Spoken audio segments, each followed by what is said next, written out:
where KCRA3 investigates a $1 billion project that has been shrouded in secrecy. The work on the Capitol Annex has been going on for years now, but public updates, they've been hard to come by. Thanks for being with us. I'm Gulston Dart. And I'm Edie Lambert. KCRA3's Ashley Zavala joins us with her latest efforts to find out how your tax dollars are being spent. Edie and Gulston, this is a story you will only see here on KCRA3, and we spent 3 months digging into this issue.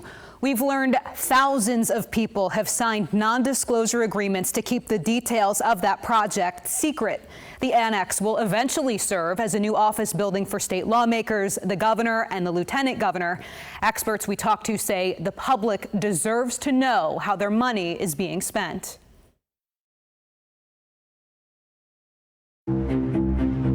Gosh, what is going on over here now again? It's the question those walking by the state capitol have been wondering for years. Very mysterious, yeah. It's an 8-foot barrier. I can't even see what's in there. And that's because they're not meant to see or really know anything about what will someday be a new office building for lawmakers and the governor. Through a series of open records requests, KCRA3 found the state legislature's Joint Rules Committee required many of those involved in the project to sign non-disclosure agreements to keep information under lock and key. Over the past 6 years, everyone who has signed the NDA has been ordered to maintain strict confidence any documents, diagrams, information, and data in connection to the project.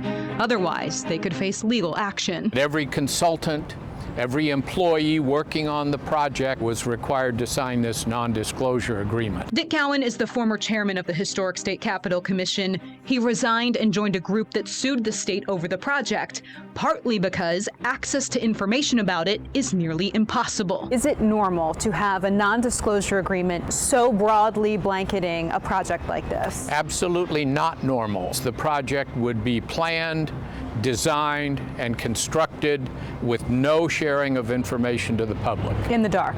In the dark is a good way to say it. Thousands of people have promised to keep it in the dark, according to the list provided to KCRA3 in a legislative records request.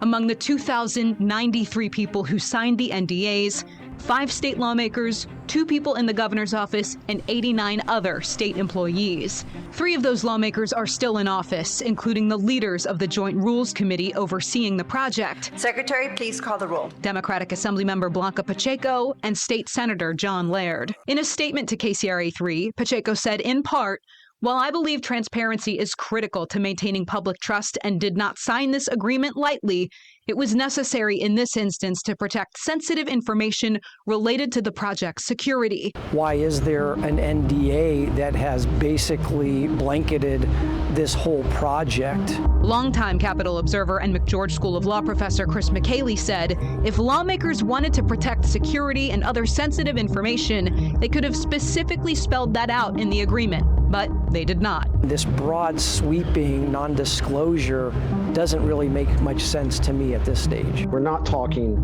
national security. We're not talking nuclear codes. We're not talking, orders to troops in wartime. David Loy is the legal director for the First Amendment Coalition. This is public money on a public building.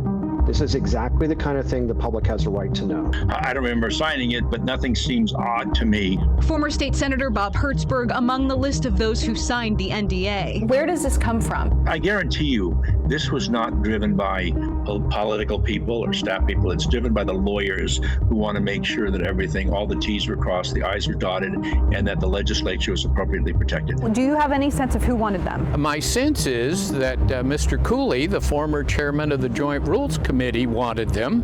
Mr. Cooley, also known as former Assemblyman Ken Cooley, led and was the face of the project from 2017 until 2022. He also signed the NDA.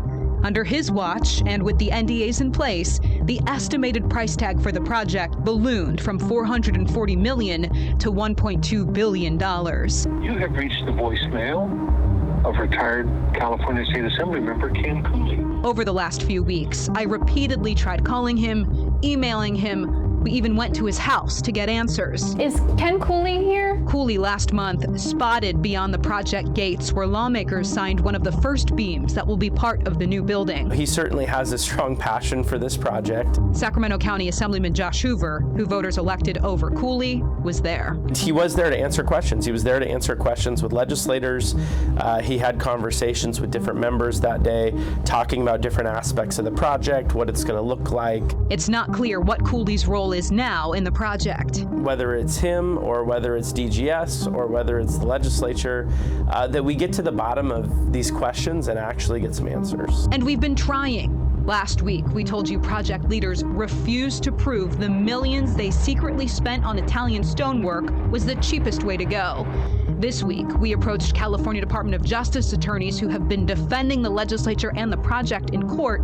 They did not want to talk. So you can't talk to us at all about this project, even though... Not the two of us. Thank you. Is it because you signed non-disclosure agreements?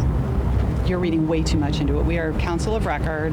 You can speak with the JRC. Meanwhile, those walking around the Capitol disturbed by the NDAs. I believe that non-disclosure agreements lead to shady dealings. I think that the public should be aware. I think that's completely inappropriate for a public institution, especially at the state capitol, on public grounds, to have not full transparency of what's going on.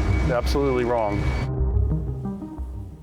We reached out to former Governor Jerry Brown, who was the governor when the NDAs were established. A spokesman for him told us he had no recollection and was not aware of any direct involvement in this. We also reached out to Governor Newsom's office for just reaction to this story, and they referred us to the Joint Rules Committee, which is overseeing and leading this project. You know, some people may remember that there's been an effort by some lawmakers to prohibit the use of these NDAs at the Capitol. I mean, you've covered not only using these for public spending, but also creating public laws, public policy. Where did that stand? Exactly, right. And really those discussions this year mainly revolved around public policy, around proposals to prohibit them in the lawmaking process. Both of those bills that lawmakers attempted to propose were killed by Democratic legislative leaders. Now, talking to some involved in that effort to ban their use, they said they were shocked that they would ever be in place for such a public project like this one, like the Capitol Annex, right. Especially because during the debate on those proposals, we had heard over and over again that lawmakers can't sign NDAs. Clearly, we have the documents to show that that is not the case.